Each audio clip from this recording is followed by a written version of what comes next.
Hello students, कैसे हैं आप सब। आशा करती हूँ आप अच्छे होंगे और अच्छे से अपनी पढ़ाई कर रहे होंगे। मैं मोनिका रावत आपका स्वागत करती हूँ आईसीटी वर्चुअल क्लासरूम देहरादून। बच्चों, आज हम क्लास 9 का जो आपका सब्जेक्ट है साइंस, उसका चैप्टर वर्क एंड एनर्जी को कंटिन्यू करेंगे। तो पिछले लेक्चर में हमने इस चैप्टर को कंप्लीट कर दिया था। आज हम इसके एक्सरसाइज के क्वेश्चंस देखेंगे। तो आज का जो हमारा पहला क्वेश्चन है वो आपका ये है, an object thrown at a certain angle to the ground moves in a curved path and falls back to the ground. यानी एक ऑब्जेक्ट है, एक वस्तु है जिसे एक एंगल से फेंका गया है। ठीक है, एक एंगल से उसे फेंका गया है और वो ग्राउंड में मूव करता है और एक कर्व पाथ में वो मूव करता है and falls back to the ground, और फिर वो वापस ग्राउंड में आ जाता है। The initial and the final position of the path of the object lie on the same horizontal line. यानी जो इनिशियल और फाइनल पॉइंट है, यानी जिस पॉइंट से वो शुरू हुआ और जिस पे उसने अपना मतलब जो ऑब्जेक्ट है वापस आया, जो उसकी फाइनल पोजीशन थी, दोनों एक ही हॉरिजॉन्टल लाइन में है। What is the work done by the force of gravity on the object. यानी आपको ये बताना है कि जो आपका फोर्स ऑफ ग्रेविटी है, यानी गुरुत्वाकर्षण बल है, इसने कितना काम किया है इस ऑब्जेक्ट। तो जैसे हम अगर देखें, हमने क्या किया है, जो आपका ऑब्जेक्ट है उसे फेंका है एक एंगल, ठीक, एक एंगल पे फेंका है और फिर वो वापस ग्राउंड में आ जाता है। तो बेसिकली यहाँ पे जब हम ग्रेविटी की बात कर रहे हैं, हम इसमें ग्रेविटी की बात कर रहे हैं, यानी यहाँ पे जो भी वो ऑब्जेक्ट है उस पर ग्रेविटेशनल पोटेंशियल एनर्जी हो। जब हम उसे नीचे से ऊपर फेंकेंगे तो जब वो एक हाइट तक आएगा उस पर ग्रेविटेशनल पोटेंशियल एनर्जी होगी। तो हम ये कह सकते हैं जो आपकी ये गुरुत्वीय क्षितिज ऊर्जा है, ये इस ऑब्जेक्ट में है, इस वस्तु में है, जिस कारण जो इसका फॉर्मूला है वर्क डन का, वो आपका mgh हो जाए। अब अगर हम बात करें h की, ठीक है, हाइट की बात करें, तो इसकी इनिशियल और फाइनल पोजीशन जो है वो क्या है, सेम है। क्या है, इनिशियल फाइनल पोजीशन क्या है, सेम है ऑब्जेक्ट की। यानी अगर हम h की बात करें तो h हमारा 0 हो जाएगा, जिस कारण हम ये कह सकते हैं कि जो वर्टिकल डिस्प्लेसमेंट है वो 0 है। यानी जो वर्क डन होगा वो mg इंटू 0 हो जाएगा, यानी जो आपका वर्क होगा इस केस में वो 0 होगा। यानी जो ग्रेविटी के द्वारा कार्य किया गया है वो 0 है, यानी 0 जूल है। तो आप इस क्वेश्चन का आंसर कुछ इस तरीके से लिखेंगे, work done by the force of gravity on object depend solely on vertical displacement. यानी जो आपका ये वस्तु है इस पे जो कार्य किया जाएगा तो वो ग्रेविटी द्वारा लगाए गए बल के कारण होगा। Vertical displacement is given by distinction in the initial and final positions height of the object which is 0। तो जो इसमें वर्टिकल डिस्प्लेसमेंट है वो वस्तु की इनिशियल और फाइनल पोजीशन के ऊपर डिपेंड करती है। ठीक है, यानी कि जो आपका वर्टिकल डिस्प्लेसमेंट आएगा, जो आपका विस्थापन आएगा वो आपका 0 होगा। यानी वर्क डन बाय ग्रेविटी हम इसको इस तरीके से लिख सकते हैं mgh, क्योंकि हम यहाँ पे पोटेंशियल एनर्जी की बात करें, आपको पता चल रहा होगा कि हमने इसको ऊपर फेंक, तो बेसिकली इस केस में पोटेंशियल एनर्जी की बात की जा रही है। तो यहाँ पे अगर आपका h, जैसे कि हमने यहाँ पे देखा वर्टिकल डिस्प्लेसमेंट 0 आया है, तो यानी हम h को 0 रखेंगे, तो W बराबर mg इंटू 0 हो जाएगा, जो कि आपका 0 जूल होगा। Hence the work done by the gravity on the given object is 0। हम ये कह सकते हैं कि जो ये ऑब्जेक्ट है, वस्तु है, इस पे जो कार्य किया गया है वो कितना है, 0 जूल है। तो इस तरीके से आप इस क्वेश्चन का आंसर लिखेंगे।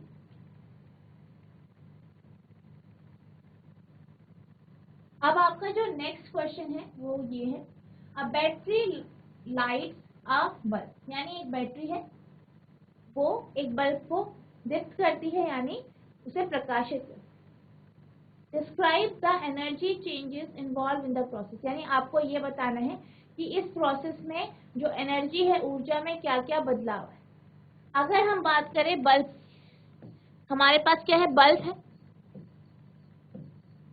जो कि कनेक्टेड किससे है, आपका बैटरी से कनेक्टेड है। और जब ये बैटरी से कनेक्ट होता है तो क्या हो जाता है, बल्ब आपका दीप्त हो जाता है या लाइट अप हो जाता है। अब अगर हम बात करें बैटरी की, तो बैटरी में जो आपकी एनर्जी होती है, जो ऊर्जा होती है, वो केमिकल फॉर्म में होती है, यानी आपकी रासायनिक ऊर्जा होती है।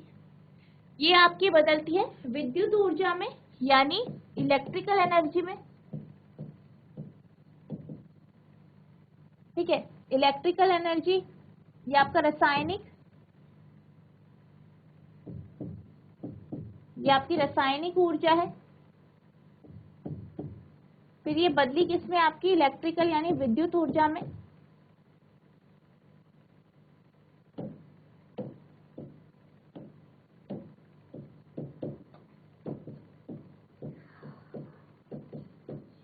अब ये इलेक्ट्रिकल एनर्जी में बदली, ठीक है, अब क्या हुआ, इलेक्ट्रिकल एनर्जी में बदली तो आपका जो बल्ब है वो ग्लो करने लगा, दीप्त करने लगा, यानी जो आपका बल्ब है वो ऊष्मा और प्रकाश यानी हीट और लाइट इसने दिया, यानी इसके बाद जो आपकी इलेक्ट्रिकल एनर्जी है वो हीट एनर्जी और लाइट एनर्जी में परिवर्तित हो गई।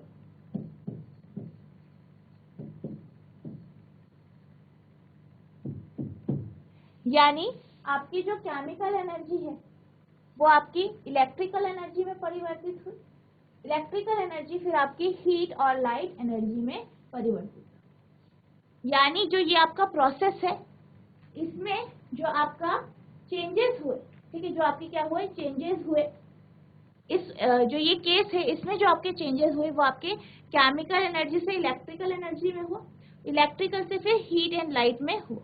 तो ये क्या है, इसका जो है वो हम इसको इस तरीके से समझ सकते हैं। अब हम बात करते हैं इसके आंसर की।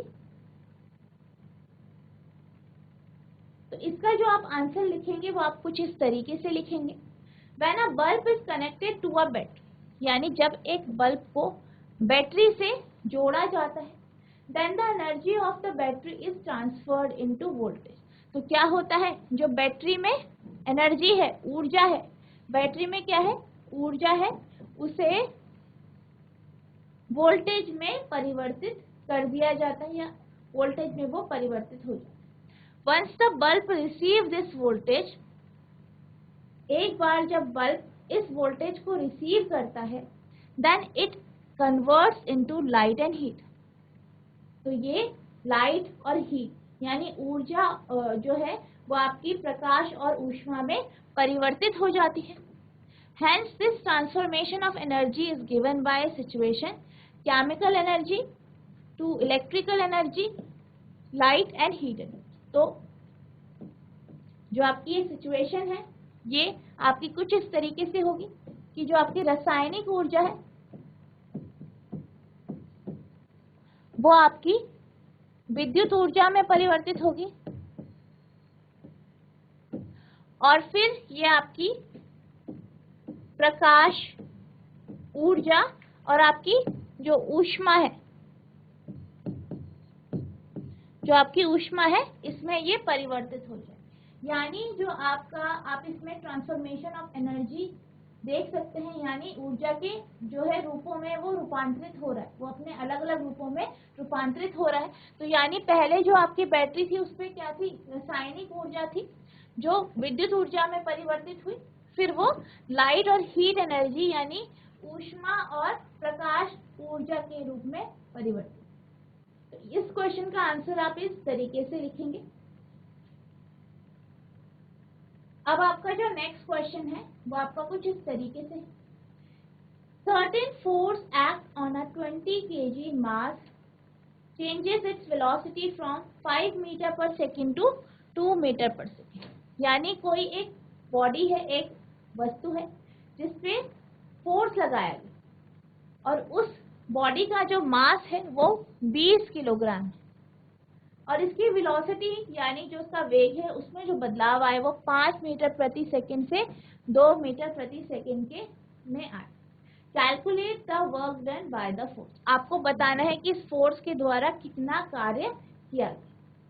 तो अगर हम इस ऑब्जेक्ट की बात करें, इस पे फोर्स यानी बल लगाया और चेंज किसका हो रहा है, बदलाव किसमें हो रहा है, आपका वेलोसिटी, यानी जो इसमें फोर्स के कारण जो इस ऑब्जेक्ट इस वस्तु में जो एनर्जी आएगी वो आपकी काइनेटिक एनर्जी यानी गतिज ऊर्जा। तो हम इसमें गतिज ऊर्जा का फॉर्मूला लगाएंगे। तो सबसे पहले हम क्या करते हैं, सारी की सारी इंफॉर्मेशन को नोट डाउन कर लेते हैं। तो सबसे पहले आपको क्या दिया गया है, मास दिया गया है।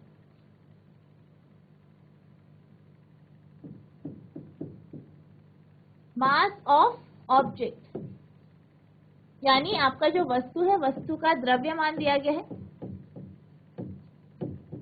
कितना दिया गया है, 20 किलोग्राम। अब चेंज इन वेलोसिटी दिया गया है। तो अगर हम इनिशियल वेलोसिटी देखें यानी जो वेग है vi ले लेते हैं हम इसे, वो हमारा 5 मीटर प्रति सेकंड है। वहीं हम vf जो वेग देखें वो आपका 2 मीटर प्रति सेकंड। तो ये आपको इंफॉर्मेशन दी गई है। अब आपको बताना है कि वर्क कितना किया गया है यानी कार्य कितना किया गया। अगर हम इनिशियली यानी शुरुआत में बात करें तो जो हमारा जो कार्य होगा यानी वर्क जो होगा वो आपका बराबर होगा काइनेटिक एनर्जी के, जो हम हाफ एम वी आई का स्क्वायर लिख सकते, यानी हाफ एम की वैल्यू आपकी 20 किलोग्राम है, वी आई का स्क्वायर यानी 5 इंटू, यानी ये आपके पास 250 जूल आ गई। यानी जो पहली हमने वेलोसिटी देखी, स्टार्टिंग में जो वर्क था या जो एनर्जी थी वो आपकी 250 जूल। अगर हम सेकेंड केस लें, इस केस में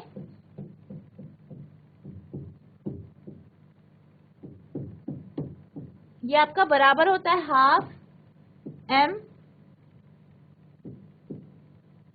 वी एफ के स्क्वायर के, यानी हाफ एम आपका 20, वी एफ आपकी कितना है 2 है।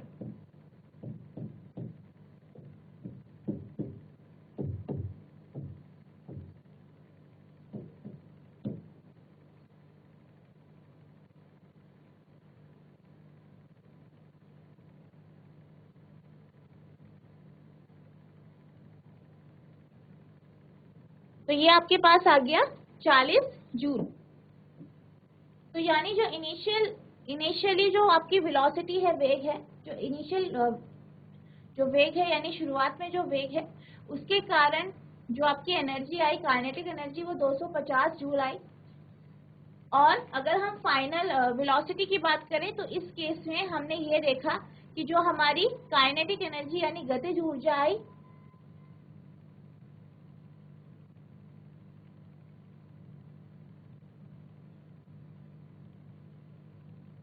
जो हमारी गतिज ऊर्जा आई वो आपकी 40 जूल आई। अब जो वर्क डन है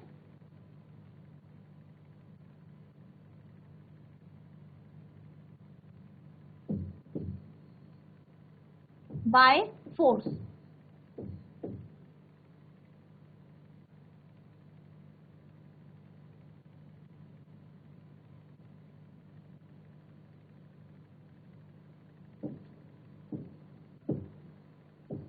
वर्क डन बाय फोर्स,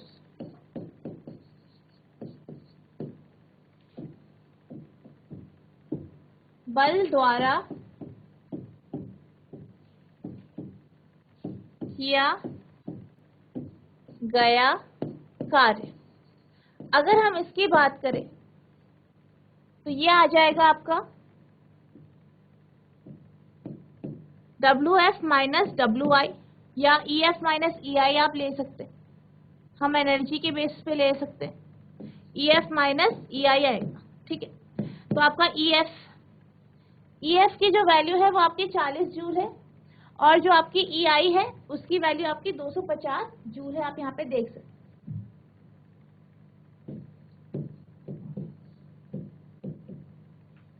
यानी जो आपके पास आंसर आएगा वो 210 माइनस 210 जूल आएगा, यानी इतना कार्य फोर्स यानी बल के द्वारा किया गया।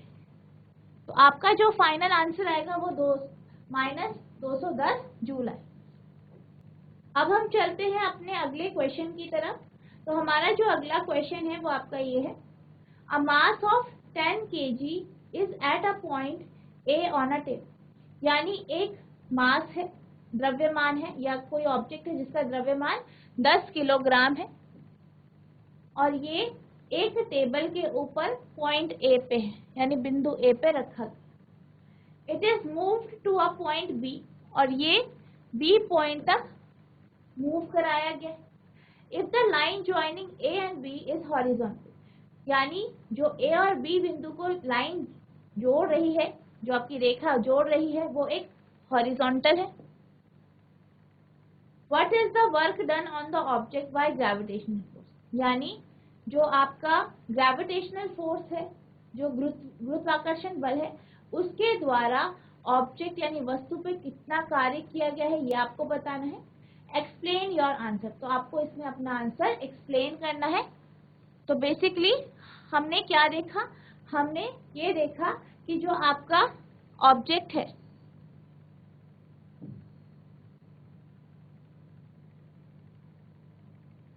ठीक है, वो किसी सरफेस पे, किसी जो आपकी सरफेस है उस पे रखा गया है और उसे एक पॉइंट ए से बी पॉइंट तक ले जाया गया है जो कि हॉरिजॉन्टल है। ठीक है, क्या बोला गया है कि उसे एक पॉइंट ए से बी पॉइंट तक ले जाया गया है जो कि हॉरिजॉन्टल लाइन के द्वारा जुड़ा हुआ है, यानी इस तरीके से सरफेस के ऊपर ही से ले जाया गया। अगर हम इस केस में ग्रेविटेशनल फोर्स की बात करें तो अगर हम ग्रेविटेशनल फोर्स की बात करते हैं तो उस केस में हमारा जो वर्क डन होगा हम mgh लेते हैं जो कि आपका पोटेंशियल एनर्जी का फॉर्मूला हो। अगर हम इस केस की बात करें तो ये आपका एक हॉरिजॉन्टल प्लेन में ऑब्जेक्ट को एक बिंदु से दूसरे बिंदु पे ले जाएगा। वहीं अगर हम ग्रेविटेशनल फोर्स यानी गुरुत्वाकर्षण बल के द्वारा किए गए कार्य की बात करें तो इस केस में आपका वर्टिकल जो हाइट है वो लिया जाए, यानी जो आपकी सतह से ऊपर की जो हाइट, और यहाँ हमने सतह पे ही उस ऑब्जेक्ट को एक बिंदु से दूसरे बिंदु पे ले जाएगा। यानी आप ये देख सकते हैं कि जो वर्टिकल हाइट है यानी h की जो वैल्यू है इस केस में वो 0 है। तो यानी जो वर्क डन होगा वो mg और 0 होगा, यानी जो W की वैल्यू होगी वो आपकी 0 होगी। यानी इस केस में जो आपका गुरुत्वाकर्षण बल है वो जो कार्य करेगा वो 0 या 0 कार्य करेगा या 0 जूल का कार्य करेगा। तो इस तरीके से हम इस क्वेश्चन को समझ सकते हैं। अब हम इसके आंसर के ऊपर बात करें।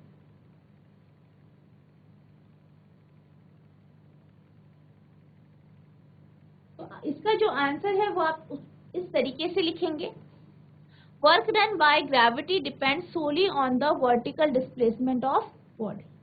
यानी अगर हम कार्य की बात करें जो ग्रेविटी के द्वारा किया गया है तो ये वर्टिकल डिस्प्लेसमेंट के ऊपर डिपेंड कर।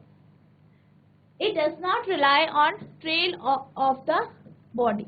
ये जो बॉडी है, बॉडी के जो हमने हॉरिजॉन्टल प्लेन में से एक पॉइंट से दूसरे पॉइंट पे लेके गए हैं उस पे ये डिपेंड नहीं करता, उस पे ये निर्भर नहीं करता। Therefore work done by gravity is given by, जो ग्रेविटी के द्वारा वर्क किया जाता है उसे हम mgh लिखते हैं और आप जानते हैं mgh आपका स्थितिज ऊर्जा का फॉर्मूला होता है। Where vertical height h equals to 0, यहाँ पे आपकी जो हाइट है वर्टिकल हाइट वो 0 है, क्योंकि आपकी जो ऑब्जेक्ट है उसे सरफेस के ऊपर या प्लेन के ऊपर जो सतह है उसी के ऊपर रखा गया है, सतह से ऊपर नहीं ले जाया गया। तो इस कारण आपका h क्या है, 0 है। अगर आपका h 0 है यानी कि W बराबर mg, h आपका 0 हो जाएगा, यानी जो आपका वर्क डन होगा वो आपका 0 यानी शून्य हो जाएगा, यानी therefore the work done on the object by gravity is 0। यानी हम ये कह सकते हैं कि जो ग्रेविटी है, गुरुत्वाकर्षण बल है, उसके द्वारा जो कार्य किया गया है वो शून्य है।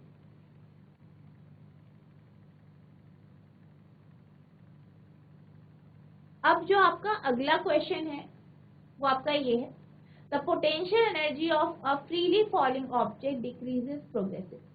यानी एक बॉडी है, एक ऑब्जेक्ट है, एक वस्तु है जो कि फ्रीली फॉल कर रही, उसका जो पोटेंशियल एनर्जी है, उसकी जो स्थितिज ऊर्जा है वो लगातार कम होती जा रही है। Thus this violates the law of conservation of energy। क्या ये law of conservation of energy को वॉयलेट करता है, यानी जो आपका ऊर्जा संरक्षण का नियम है उसे तोड़ता है? अगर नहीं तो क्यों? ठीक है, अब हम बात करते हैं इस ऑब्जेक्ट की जो कि फ्रीली फॉलिंग है, और ये यहाँ आप सपोज करो, मानो कि यहाँ से इसको छोड़ा गया, ये जो आपका पॉइंट है ए, और ये नीचे पृथ्वी की तरफ आ रहा है, सरफेस पे आ रहा है। अब हम ये जानते हैं जब ये पॉइंट ए पे था तो इसके पास पोटेंशियल एनर्जी यानी स्थितिज ऊर्जा क्या थी? पोटेंशियल एनर्जी यानी स्थितिज ऊर्जा थी। पर जैसे ही ये नीचे आ रहा है, इसकी हाइट डिक्रीज हो रही है, वर्टिकल हाइट डिक्रीज हो रही है, ऊंचाई जो हो रही है वो कम होती जा रही है, यानी पोटेंशियल एनर्जी भी कम हो रही है, स्थितिज ऊर्जा भी कम होती जा रही है। अब ये तो आपको बोला गया है कि इसकी पोटेंशियल एनर्जी कम होती जाए, लेकिन हम ये जानते हैं कि जब ये नीचे आ रहा है तो इसकी स्पीड जो है, यानी इसकी जो चाल है वो बढ़ती जा रही है, इसका जो वेग है वो बढ़ता जा रहा है। इसका मतलब क्या है कि पोटेंशियल एनर्जी तो डिक्रीज हो रही है यानी कम होती जा रही है, लेकिन जो आपकी काइनेटिक एनर्जी है, गतिज ऊर्जा है, वो आपकी बढ़ रही है। यानी स्थितिज ऊर्जा आपकी कम हो रही है लेकिन आपकी काइनेटिक एनर्जी बढ़ रही है।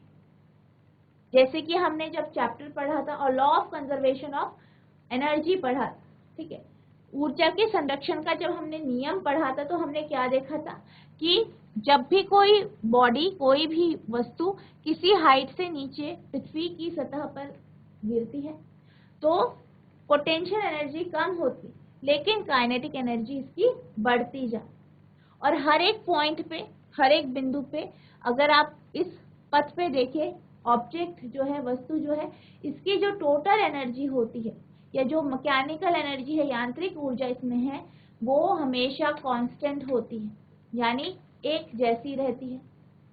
तो इस केस की अगर हम बात करें, इसमें भी यही जो है फॉलो होता है, यानी हम ये कह सकते हैं कि जो ये केस जो आपको दिया गया है, ये law of conservation of energy यानी ऊर्जा संरक्षण के नियम को वॉयलेट नहीं करता है, क्योंकि जैसे जैसे काइनेटिक एनर्जी कम होती है, जो आपकी पोटेंशियल एनर्जी है, जैसे जैसे आपकी पोटेंशियल एनर्जी कम होती है, आपकी काइनेटिक एनर्जी बढ़ती जा, यानी no the method does not violate law of conservation of energy, यानी ये जो मेथड है ये ऊर्जा संरक्षण के नियम को वॉयलेट नहीं करती है। This is because when the body falls from a height, its potential energy changes into kinetic energy progressive। क्योंकि जब भी कोई बॉडी, कोई भी वस्तु किसी ऊंचाई से गिरती है तो इसकी जो स्थितिज ऊर्जा है वो गतिज ऊर्जा में परिवर्तित हो जाती है। A decrease in the potential energy is equals to increase in the kinetic energy, यानी जितना पोटेंशियल एनर्जी में डिक्रीज आता है, जितना स्थितिज ऊर्जा में कमी आती है, उतना आपका काइनेटिक एनर्जी बढ़ जाता है। Throughout the method, the total mechanical energy of the body remain conserved, यानी पूरे मेथड में, पूरा जो मेथड है इसमें जो मैकेनिकल एनर्जी है, जो इस वस्तु की मैकेनिकल एनर्जी है वो कंजर्व रहती है, यानी कांस्टेंट रहती है। Therefore, law of conservation of energy isn't desecrated, यानी जो आपका ये मेथड है ये आपके law of conservation of energy को वॉयलेट नहीं करता। अब हम चलते हैं अपने अगले क्वेश्चन की तरफ। तो जो आपका अगला क्वेश्चन है वो आपका ये है, what are the various energy transformation that occur when you are riding a bicycle, यानी आपसे ये बोला गया है कि जब आप बाइसिकल यानी साइकिल चलाते हैं तो कौन कौन से ऊर्जा का जो है ट्रांसफॉर्मेशन होता है, यानी ऊर्जा के कौन कौन से रूपों में परिवर्तन आता है या ऊर्जा किन किन रूपों में रूपांतरित होती है।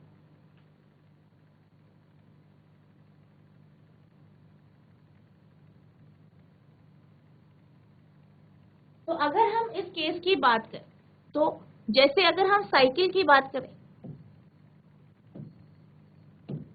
ठीक है, आप किसकी बात करते हैं, साइकिल की बात करते हैं।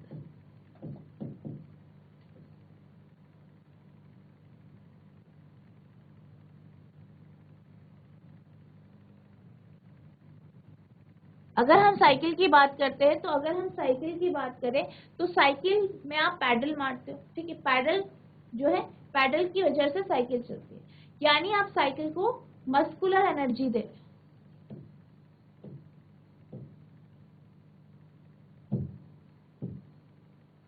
क्योंकि आपकी मांसपेशियों की वजह से जो है आपकी बॉडी में होती। अब आपने इन्हें मस्कुलर एनर्जी दी, अब क्या हुआ, जो आपकी साइकिल है, ठीक है, जो आपकी साइकिल है वो चलने लगी, यानी आपकी जो मस्कुलर एनर्जी है वो आपकी किस में बदली, मैकेनिकल एनर्जी यानी यांत्रिक ऊर्जा में,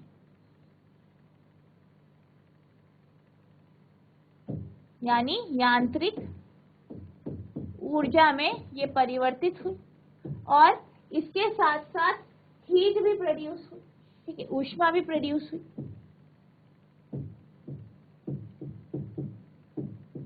यानी आपने साइकिल में मस्कुलर एनर्जी दी, पैडल्स के थ्रू जब आपने पैडल मारे उससे वो किसमें बदली, मैकेनिकल एनर्जी यानी यांत्रिक ऊर्जा में परिवर्तित हुई और हीट यानी ऊष्मा में परिवर्तित।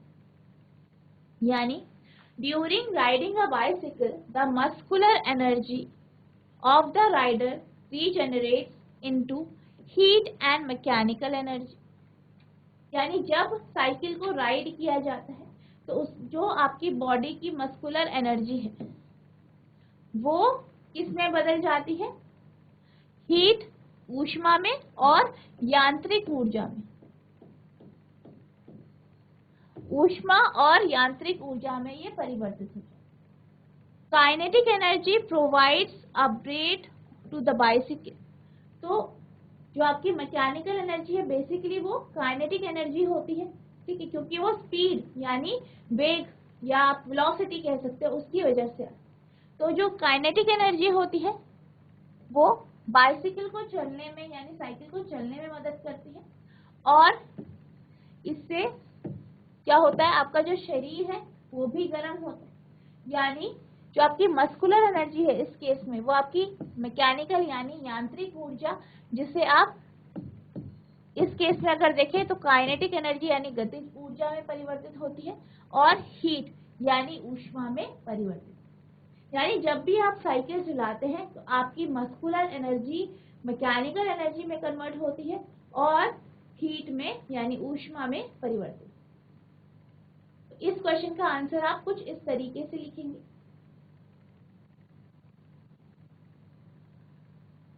अब जो आपका अगला क्वेश्चन है वो आपका ये है, does the transfer of energy take place when you push a huge rock with your all might and fails to move it, where is the energy you spend going, यानी जैसे अगर आपसे ये कहा गया है कि एक बहुत बड़ा पत्थर है और उस पे आप क्या कर रहे हो, उसे पुश कर रहे हो, उस पे धक्का दे रहे हो, अपनी पूरी जान उस पे लगा रहे हो, लेकिन वो जो पत्थर है वो मूव ही नहीं कर रहा है, यानी हिल नहीं रहा है। तो आपकी जो एनर्जी है, जो आपने उसमें ऊर्जा लगाई, ठीक है, जो ऊर्जा लगाई वो कहाँ स्पेंड हुई ये आपको बताना।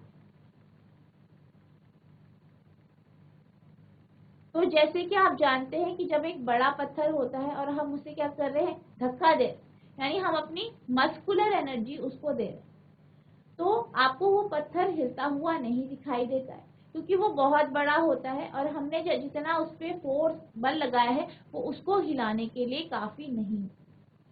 तो इस केस में क्या होता है, आपकी जो मस्कुलर एनर्जी है, जो आपकी मस्कुलर एनर्जी है,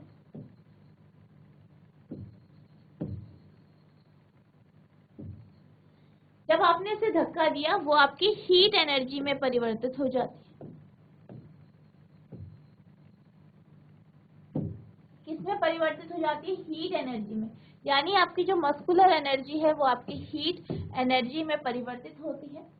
यानी जितनी आपने ऊर्जा उस पत्थर को हिलाने की कोशिश में लगाई, वो सारी की सारी ऊर्जा आपकी हीट एनर्जी में यानी ऊष्मा में परिवर्तित हो जाती है। यानी when we push a huge rock, there's no transfer of muscular energy to the stationary rock। यानी जब हम बड़े पत्थर को धक्का देते हैं तो इसकी जो मस्कुलर एनर्जी होती है, यानी जो आपका पत्थर है जो कि स्टेशनरी पोजीशन पे है, स्थिर अवस्था में है, उसमें जो हम मस्कुलर एनर्जी देते हैं तो मस्कुलर एनर्जी उसमें ट्रांसफर नहीं होती है। Also there no loss of energy since muscular energy is transferred into heat energy. और आप ये देख सकते हैं कि इसमें किसी भी तरीके का ऊर्जा का जो है लॉस नहीं होता है, क्योंकि जो आपकी मस्कुलर एनर्जी है वो हीट एनर्जी में परिवर्तित हो जाती है, जिस कारण जो आपका शरीर है वो गर्म हो जाता है। यानी मैकेनिकल एनर्जी तो आपको ऑब्जर्व नहीं हुई, क्योंकि जो आपका पत्थर था वो बहुत ज़्यादा हैवी था, बहुत बड़ा था, जिस कारण उस पर ज़्यादा फोर्स लगता। इसलिए जो आपकी मस्कुलर एनर्जी है वो आपकी किस में कन्वर्ट हुई, आपकी हीट एनर्जी में कन्वर्ट हुई, जिस कारण आपका शरीर गर्म हो।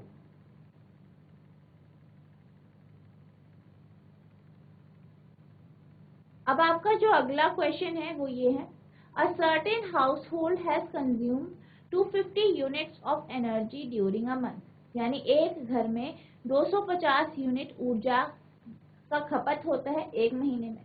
तो आपको ये बताना है कि जूल्स में ये एनर्जी कितनी होगी। तो सबसे पहले आपको जो इंफॉर्मेशन दी गई है उसे हम नोट डाउन कर लेंगे। तो आपको क्या दिया गया है, आपको एनर्जी बताएगी कि इतनी एनर्जी आपकी एक घर में यूज होती है। यानी energy consumed by a house, कितनी एनर्जी है आपकी, 250 यूनिट। यानी जिसे हम क्या कहते हैं, 250 या 250 किलो वॉट आवर। इतनी एनर्जी, इतनी ऊर्जा एक घर यूज करता है।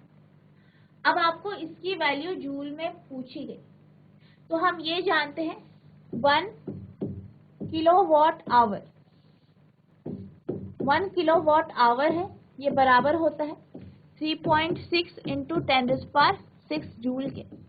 यानी अगर हम इसको 250 किलोवाट आवर को, किलोवाट आवर को अगर हम जूल में कन्वर्ट करें, जूल में परिवर्तित करें, तो ये आपका हो जाएगा 250 into 3.6 into 10⁶ joule.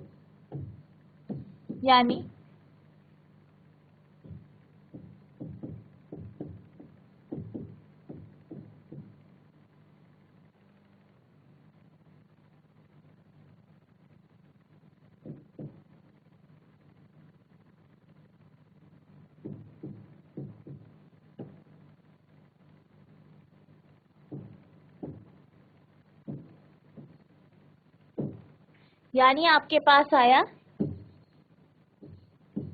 900 into 10⁶ joule, या आप कह सकते हैं 9.0 इंटू 10⁸ जूल। तो ये हमारा इस क्वेश्चन का आंसर आया। यानी जो आपका 250 यूनिट कोई घर अगर इतना कंज्यूम करता है तो ये आपका 9 इंटू 10⁸ जूल के बराबर होती है। तो इस क्वेश्चन को आप इस तरीके से सॉल्व करेंगे।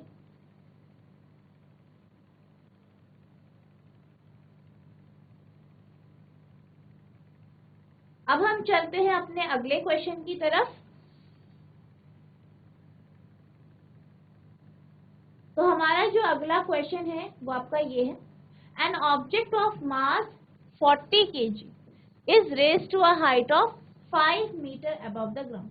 यानी एक वस्तु है जिसका मास, जिसका द्रव्यमान 40 किलोग्राम है और इसे एक हाइट, एक ऊंचाई 5 मीटर तक उठाया गया। तो आपसे ये पूछा गया है कि पोटेंशियल एनर्जी क्या होगी। पहला, if the object is allowed to fall find its kinetic energy when it is halfway down. यानी अगर जो आपका ऑब्जेक्ट है, वस्तु है, वो अगर गिरता है तो आधे रास्ते में इसकी काइनेटिक एनर्जी क्या होगी, गतिज ऊर्जा क्या होगी, ये आपको बता। तो सबसे पहले जो हमें इंफॉर्मेशन दी गई है उसे हम नोट डाउन कर लेते हैं। तो इस केस में मास, जिसे आप m कहते हैं, जिसे हम द्रव्यमान कहेंगे, वो दिया गया है आपको 40 किलोग्राम। ऊंचाई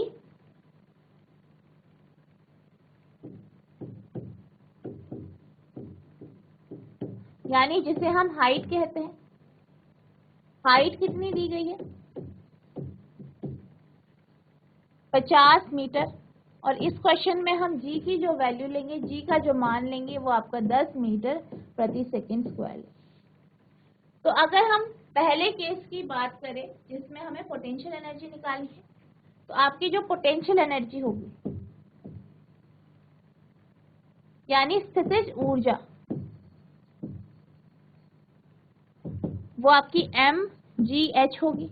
यानी 40 इंटू 10 इंटू 5, यानी 2000 जूल आपकी पोटेंशियल एनर्जी आ जाए।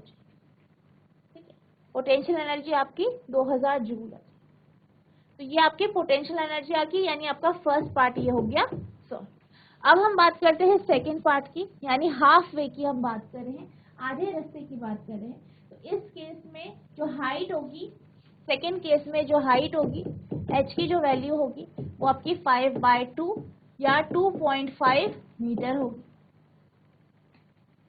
ठीक है, अब हम इसमें भी आपका पोटेंशियल एनर्जी का फॉर्मूला लगाते हैं। यानी इस केस में जो आपकी पोटेंशियल एनर्जी होगी वो आपकी बराबर होगी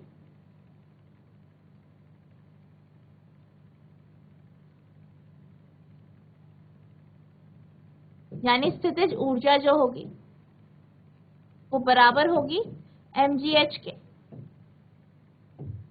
m आपका कितना है 40, g आपका है 10 और ये आपका 5/2 है।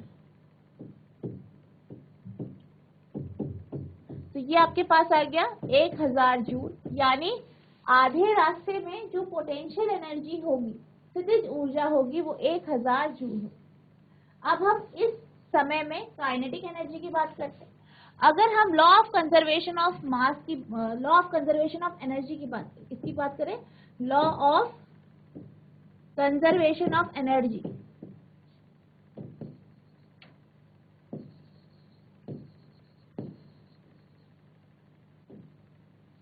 यानी ऊर्जा संरक्षण का जो नियम है, इसकी हम बात करें तो इसके हिसाब से पोटेंशियल एनर्जी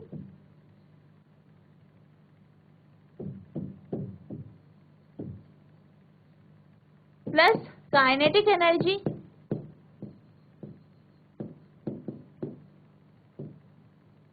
आपकी कांस्टेंट होती है।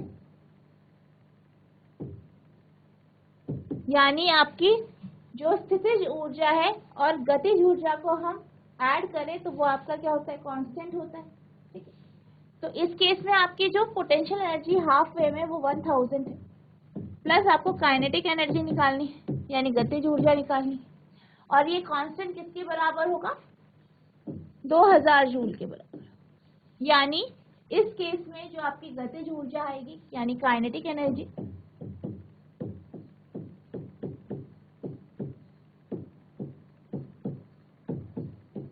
वो आपकी कितनी आ जाएगी, 1000 जूल। यानी इतनी क्या होगी, आपकी गतिज ऊर्जा होगी आधे रास्ते में, जिसे हम क्या कहते हैं, 1000 जूल। तो बच्चों इस तरीके से आप इस क्वेश्चन को करेंगे। तो बच्चों आज हमने कुछ एक्सरसाइज के क्वेश्चंस डिस्कस किए।